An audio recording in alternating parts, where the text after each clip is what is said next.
오늘은 창세기 22장 1절에서 14절까지 그를 번제로 드리라는 제목으로 말씀을 드리겠습니다. 창세기는 전체 50장까지 있습니다. 1장에서 11장을 우리는 지난주에도 말씀드렸지만 온 역사예요. 거기에는 하나님이 어떻게 이 세상을 창조하셨는지, 또 어떤 죄로 인해서 우리가 타락의 길을 갈 수밖에 없었는지, 그 죄가 들어옴으로 인해서 죄악이 관영해서 하나님이 물로 홍수로 심판하는 그런 이야기와 또 민족이 형성되는 그런 이야기들이 11장까지 쓰여져 있습니다. 그 12장에서 50장까지는 아브라함에 대해서, 또 이삭에 대해서, 야곱에 대해서, 요셉에 대해서 말씀이 기록되어 있습니다. 오늘 말씀은 하나님께서 아브라함을 부르시고 결단을 요구하시는 것을 볼 수 있습니다. 12장으로 우리 한번 돌아가겠습니다. 12장 1절 한번 보세요. 12장 1절. 하나님이 아브라함을 부르십니다. 12장 1절에 보니까 여호와께서 아브라함에게 이르시되 너는 너의 본토 친척 아비의 집을 떠나 내가 네게 지시할 땅으로 가라. 뭐라고요? 떠나래요. 본토 친척 아비의 집을 떠나서 하나님께서 앞으로 지시할 땅으로 가라고 말씀하시면서 뭐라고 말씀하시냐면 2절과 3절에 그에게 약속을 하시는 거예요. 내가 너로 큰 민족을 이루고 네게 복을 주어 내 이름을 창대케 하리니 너는 복의 근원이 될지라. 너를 축복하는 자에게는 내가 복을 내리고 너를 저주하는 자에게는 내가 저주하리니 땅의 모든 족속이 너를 인하여 복을 얻을 것이니라 하신지라. 뭐라고요? 땅의 모든 족속이 너를 인하여 복을 얻을 것이라고 말씀하시는 거예요. 그러니까 하나님이 아브라함을 부르시고 제일 먼저 말씀하신 것이 네가 지금까지 익숙하게 너희 마음 편하게 살던 그곳에서 떠나가라고 말씀을 하시는 거예요. 믿음의 시작은 지금까지 우리가 내 마음대로 내가 가장 편하게 내가 좋게 살았던 그곳에서 하나님의 말씀을 믿고 하나님의 말씀의 길로 떠나는 거예요. 거기서부터 시작이 되는 거예요. 갈 길을 알지 못하는데 하나님이 부르시고 아브라함을 떠나라고 말씀하시는 거예요. 그러니까 믿음의 시작은 떠나는 데부터 시작이 되는 거예요. 이때 하나님의 말씀을 듣고 아브라함은 바로 짐을 싣고 길을 떠납니다. 그러면서 믿음의 생활을 하는 동안에 아브라함은 실수도 있었어요. 그리고 갈등도 있었습니다. 하나님 말씀대로 순종하지 않을 때도 있었습니다. 그러나 많은 세월이 흐르면서 아브라함의 믿음은 성장하여서 오늘 22장 1절에 보니까 아브라함아 부르시니까 내가 여기 있나이다 라고 바로 대답할 정도의 믿음이 되었다는 거예요. 아브라함아 부르는데 숨은 것이 아니라 즉각적으로 대답했다는 거예요. 망설이지 않았다는 거예요. 이 얘기는 뭐냐면 하나님 앞에 초점이 맞춰져 있다는 거예요. 하나님이 부르시는데 못 들을 수도 있잖아요. 별명할 수도 있잖아요. 나는 지금 바쁜데 조금만 기다리시라고 얘기할 수도 있어요. 우리는 안 그런 것 같죠? 우리도 하나님이 부르실 때 바로 내가 여기 있나이다 이렇게 대답할 수 있어야 되는데 아니요, 조금만요. 기다려주세요. 잠깐만요. 이것만 하고요. 이 일만 끝나면요. 근데 아브라함은 그렇게 하지 않았다는 거야. 즉각적으로 하나님이 부르실 때 내가 여기 있나이다.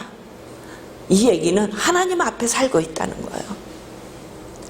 창세기 3장에 보면 하나님께서 아담을 부르십니다. 아담아 부르니까 아담이 뭐라 그랬어요? 동산 뒤에 숨어 있었어요. 바로 나오지 못했다는 거예요. 그러니까 하나님의 초점에서 벗어났다는 얘기예요. 하나님의 초점에서 벗어나면 변명하게 돼 있고 바로 나오지 못하게 돼 있어요. 근데 아브라함은 내가 여기 있나이다.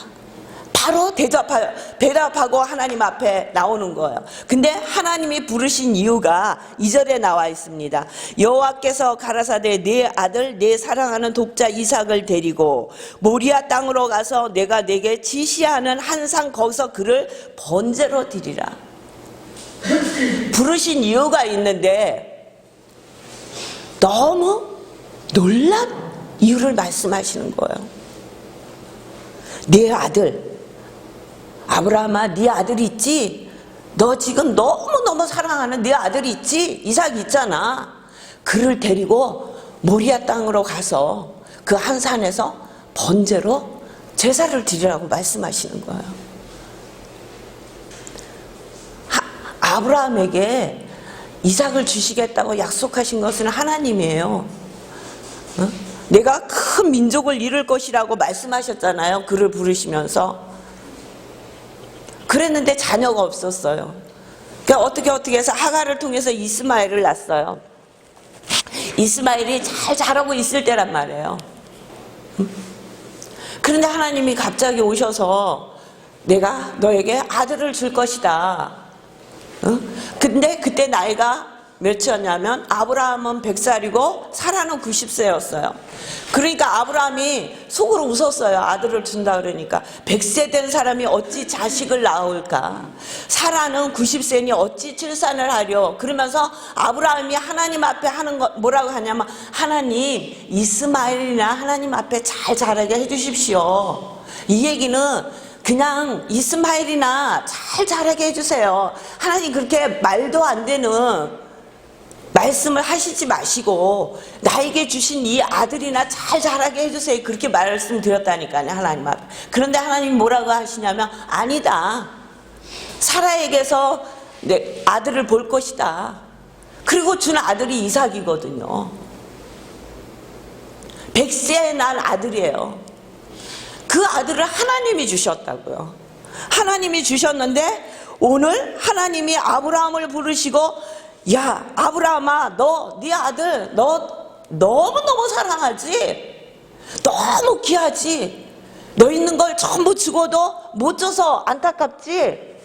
근데 그 아들을 데리고 모리아 산으로 가서 번제로 드리라고 말씀하시는 거예요. 우리 같으면 어떻게 했을까요? 저와 여러분 같았으면 어떻게 했을 것 같아요? 이게 잘못 들었나? 아니 이거 분명히 하나님이 나를 부르시고 말씀하셨는데 이건 분명히 하나님의 말씀인데 그럼 하나님이 잘못 말씀하셨나? 어떤 순장을 가지고 가라 그러시는 건가? 아니 하나님이 진짜 이삭을 드리라는 거야? 어떻게 하나님이 주시고 하나님이 드리라 그래? 왜 그러시는 거야? 어떻게 이런 말씀을 나한테 하실 수가 있어? 우리는 계속적으로 하나님 앞에 어떻게라고 물을 거예요. 그쵸? 어떻게? 우리 살다 보면은 어떻게라고 하나님 앞에 질문하고 싶을 때가 얼마나 많이 있습니까? 근데 아브라함처럼 이렇게 기가 막힌 상황은 아니잖아요. 어떻게? 내가 달라 그런 게 아니라니까요. 이스마엘이나 하나님 앞에 잘 크게 해주세요. 17장 18절에 보면 그렇게 얘기했어요. 속으로 웃으면서 하나님 저를 좀 웃기지 마세요. 말씀도 안 되는 얘기를 하지 마세요. 그냥 이 이스마엘이나 하나님 앞에 잘 자라기를 원하나이다. 근데 아니다. 하나님이 그거 억지로 갖다 주신 거란 말이에요. 근데 또 세월이 흘러서 한 15, 16년 흘러서 하나님께서 마음이 변하셨나? 왜 그렇게 귀하게 준 아들을 100세에 얻은 아들을 그것도 번제로 드리란 말이에요. 응? 각을 떠서 죽여서 피를 받고 창자를 다 배를 갈라서 씻어서 태워서 드리는 제사가 번제잖아요. 그 당시에 가나안 땅에는 인신 제사를 드리는 많은 종교들이 있었어요. 하나님은 한 번도 인신 제사를 받는다고 말씀하신 적이 없어요. 아브라함은 이 얘기를 듣고 하나님한테 무수한 질문을 할 수 있었을 거예요. 근데 3절에 보세요. 아브라함이 아침에 일찍 일어나 나귀의 안장을 지우고 두 사람과 그 아들 이삭을 드리고 번제에 쓸 나무를 쪼개 가지고 떠나 하나님이 자기에게 지시하신 곳으로 가더니 새벽에 일어났어요. 바로 일어나서 준비하는 거예요. 일찍 일어났다 그랬어요. 밤새 뒤척거리고 잠 못 자면 일찍 못 일어났을 거 아니에요. 근데 일찍 일어났다는 거예요. 그리고 나귀의 안장을 지우고 두 사람과 그 이삭을 데리고 번제에 쓸 나무까지 쪼개가지고 길을 떠나는 거예요.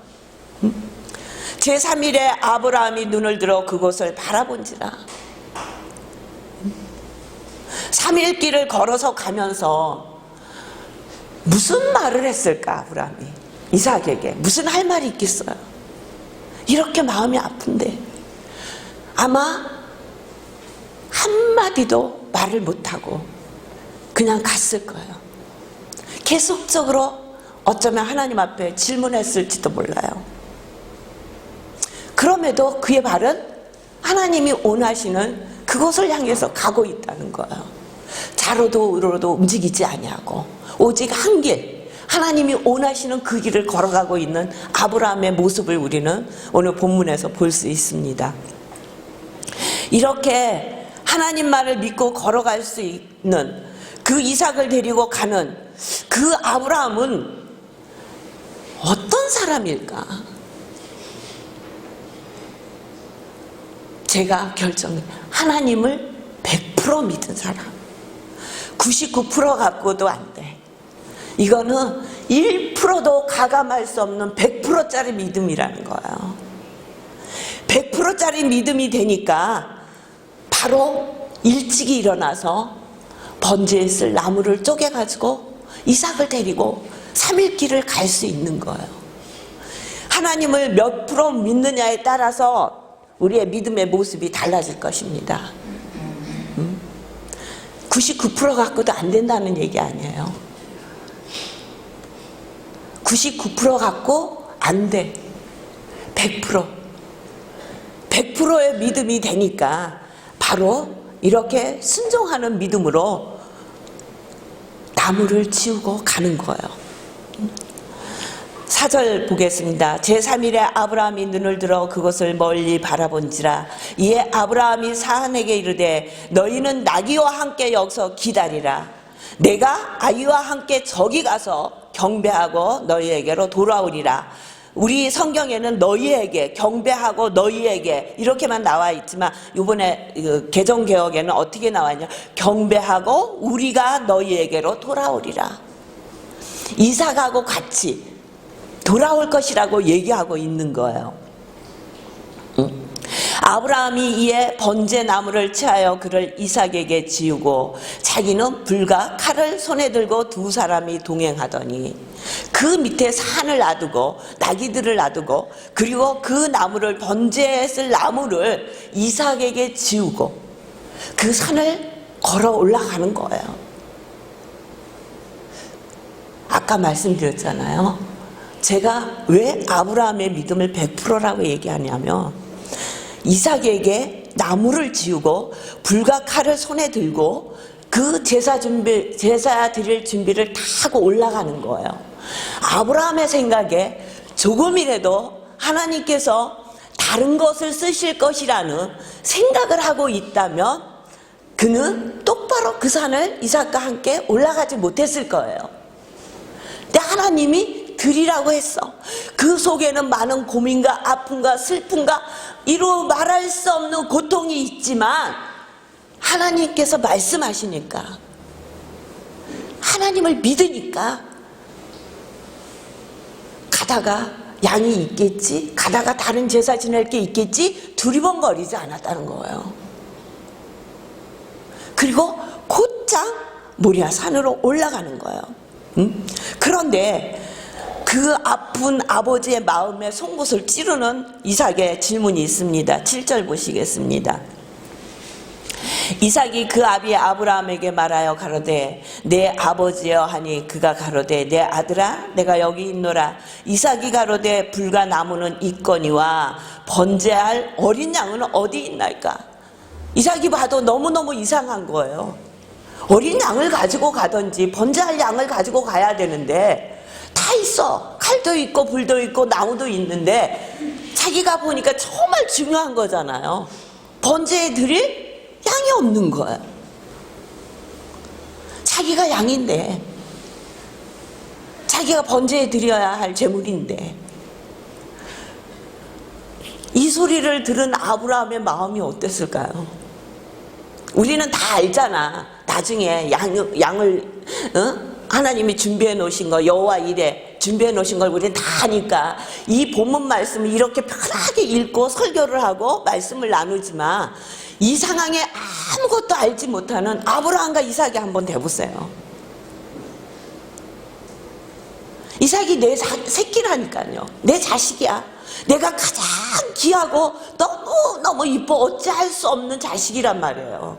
그렇잖아요. 부모 마음에 자식의 작은 문제만 있어도 이 온 세상이 뒤집히는 거 아니에요? 자식이 조금만 힘들다 그래도 온 마음이 빼앗겨서 어떻게 할 줄 모르는 게 부모 마음 아니냐고요. 부족한 목회자지만 목회자로 살다 보니까 이게 어떨 때 그 하나님의 마음이 너무 익혀지고 하나님은 이때 이런 마음이셨겠구나 하는 걸 느껴질 때가 있는 거예요. 부모 마음과는 또 다른 성도를 향한 목회자의 마음은 어떨 때는 정말 이분을 보면서 하나님이 어떤 마음이실까 하면 그 마음을 하나님의 마음을 다 알 수는 없지만 그 아픔과 고통과 또 즐거움과 기쁨이 느껴지는 게 있어요. 그렇잖아요. 우리는 사촌이 땅을 사면 배가 아프다 그러잖아요. 가장 가까운 사람이 땅을 사고 좋은 일이 있으면 축하해 줘야 되는데 배 아프다 그러잖아요. 우리 옛날 속담에. 우리의 소말딱지가 거기까지라는 거예요. 근데 목회를 하다 보니까 성도님들이 뭐 조금만 좋은 일이 있으면 너무너무 좋은 거예요. 날아갈 것 같이 좋은 거예요. 그래서 제가 그럴 때면 이거는 정말 하나님이 주신 놀라운 은혜다. 놀라운 축복이다. 목회자가 돼가지고 이 축복을 누린다는 게 너무 감사해요. 또 조금 힘든 일이 있으면 거기서 헤어나질 못하는 거예요. 그런데 백세에 준 아들을 데리고 그래 어떻게 하나님 말씀하시니까 준비해갖고 갔어. 그 산을 오르는 그 아브라함의 마음을 여러분 한번 느껴보세요. 그 마음이 어떻겠는가. 그 산에 올라갔어. 올라가는데 아들이 또 아버지 번제할 양은 어디 있습니까? 그러니까 아브라함이 아들아 번제할 어린 양은 하나님이 자기를 위하여 친히 준비하셨느니라. 그리고 또 두 사람이 묵묵히 그 산을 걸어 올라가는 거예요. 그 말밖에는 할 말이 없지. 무슨 말을 할 수 있겠어요? 무슨 말을 할 수 있겠어요? 너무 어이가 없는 일을 겪으면 우리 말이 안 나오잖아요. 근데 아들이 그렇게 물었을 때 아브라함이 무슨 더 할 말이 있겠어요? 거기다 뭐를 더 하겠어요? 하나님이 그에게 지시하신 곳에 이른지라 이에 아브라함이 그곳에 단을 쌓고 나무를 벌려놓고 그 아들 이삭을 결박하여 단나무 위에 놓고 어떻게 했다고요? 산 위에 올라가서 단을 쌌어요. 그리고 나무를 다 벌려놓은 거예요. 그리고 이삭을 결박하여 그 나무 위에다가 놓는 거예요. 이제 죽이기만 하면 돼. 아브라함의 마음에 이때 하나님이 나를 부르셔서 딴 거를 해주실까? 아니, 이미 100% 믿음에 100% 순종할 마음이 그 믿음이 있었던 거예요. 어떻게 아브라함은 그 이삭을 그렇게 하나님 앞에 번제로 드리는데 이렇게 담대하게 드릴 수 있었는가? 히브리서 11장에 보니까 그 답이 있더라고요. 제가 읽어드릴게요. 히브리서 11장 17절에서 19절에 보면은 아브라함은 시험을 받을 때 믿음으로 이삭을 드렸으니 그는 약속들을 받은 자로래 그 외아들을 드렸느니라. 그에게 이미 말씀하시기를 내 자손이라 칭할 자는 이삭으로 말미암으니라 하셨으니 그가 하나님이 능히 이삭을 죽은 자 가운데서 다시 살리실 줄로 생각하는 거다.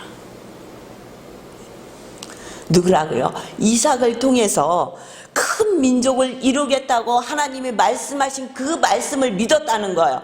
그 말씀만 믿은 것이 아니라 부활의 신앙을 가지고 있었다는 거예요. 이삭을 죽은 자 가운데서 다시 살리실 줄로 생각하니라. 하나님의 말씀을 믿었다는 거예요. 하나님의 말씀을 100% 믿었다는 거예요. 내 생각을 거기다 조금도 희석하지 않았다는 거예요. 이렇게 하실까? 저렇게 하실까? 중간에 무엇인가 있겠지? 중간을 두루벙거리지도 않았다는 거예요. 그것은 왜냐? 하나님께서 자기에게 약속하신 말씀, 이삭을 통해서 그 아들이 약속의 자손이며 그 아들을 통해서 큰 민족을 이룰 것이라고 말씀하신 하나님의 말씀을 믿었어요. 그 말씀만 믿은 것이 아니라 죽은 자 가운데서 다시 살리시는 부활의 능력의 하나님을 믿으셨다는 거예요. 그 믿음이 아브라함 가운데 있다는 거예요. 우리는 이 아브라함의 모습을 보면서 이 땅에 예수 그리스도를 보내주시고 우리의 죄악 가운데 있는 우리를 구원하시기 위해서 예수 그리스도가 십자가에 죽기까지 우리를 사랑하신 하나님의 마음을 읽으실 주의 이름으로 축원합니다. 그 예수님이 어떻게 죽으실 줄 알면서 나의 하나님 어찌하여 나를 버리셨나이까 라고 십자가상에서 고백했던 그 예수님의 고통을 보시면서도 하나님은 눈을 감지 않으셨다는 거예요. 그 일을 행하셔서 저와 여러분이 오늘 구원을 얻고 이렇게 하나님 앞에 예배를 드릴 수 있는 거예요. 구원은 거저 얻어진 게 아니에요. 우리는 믿음으로 구원을 얻는다 하니까 값비싼 믿음으로 구원을 얻은 것처럼 생각하지만 하나님은 당신의 마음과 사랑과 당신의 독생자까지 주셔서 저와 여러분을 구원해 주셨다는 것입니다. 그 십자가상에서 고통하시는 예수 그리스도를 묵묵히 바라보셔야만 했던 그 하나님의 마음, 그게 아브라함을 통해서 우리에게 보여주신 하나님의 마음일 것입니다. 그냥 믿는 것이 아니에요. 그냥 우리가 입으로만 예수님을 믿습니다, 입으로만 얘기하는 것이 아니라 하나님의 말씀을 믿으시길 주의 이름으로 축원합니다. 아브라함처럼 하나님의 말씀을 믿으세요. 믿음이라는 것은요, 내 생각, 내 환경, 내 이성을 믿는 것이 아니라 하나님의 말씀을 믿는 거예요. 그리고 그 말씀이 가라 하면 가고 스톱하라 하면 하고, 그렇죠? 우리의 모든 것을 하나님 앞에 맡기고 나아가는 거예요. 하나님의 말씀을 믿는다는 것은 그 하나님의 말씀에 순종한다는 거예요. 그러니까 9절 보시겠습니다. 하나님이 그에게 지시하신 곳에 이른지라 이에 아브라함이 그곳에 단을 쌓고 나무를 벌려놓고 그 아들 이삭을 결박하여 단나무에 놓고 손을 내밀어 칼을 잡고 그 아들을 잡으려 하더니, 어디까지 갔어요? 손을 내밀어 칼을 잡고 그 아들을 잡으려 하더니, 이 모습에서 아브라함의 모습을 우리는 다시 볼 수 있습니다. 그랬더니 여호와의 사자가 하늘에서부터 그를 불러 가라사대 아브라함아 아브라함아 하시는지라 아브라함이 가로되 내가 여기 있나이다. 내가 여기 있나이다. 어느 환경에서나 어느 때나 어느 상황 가운데도 하나님이 아브라함아 부르시면은 내가 여기 있나이다. 즉각적으로 대답하는 거예요. 사자가 가라사대 그 아이에게 내 손을 대지 말라.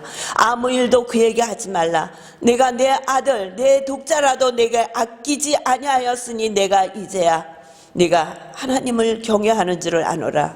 아브라함이 눈을 들어 살펴본즉 한 수양이 뒤에 있는데 뿔이 수풀에 걸렸는지라 아브라함이 가서 그 수양을 가져다가 아들을 대신하여 번제로 드렸더라. 아멘. 갑자기 수양이 떨어진 게 아니에요. 그 수양 거기 있었어요. 그럼에도 아브라함은 그걸 보지 못했었던 거예요. 왜? 마음을 다해서 하나님의 말씀을 쫓아가고 하나님께서 말씀하시는 것을 순종하다 보니 옆에서 어떤 일이 일어나도 눈 하나 깜짝하지 않은 거예요. 그런 그 아브라함에게 우리 16절부터 18절까지 우리 함께 봉독하겠습니다. 16절입니다. 시작.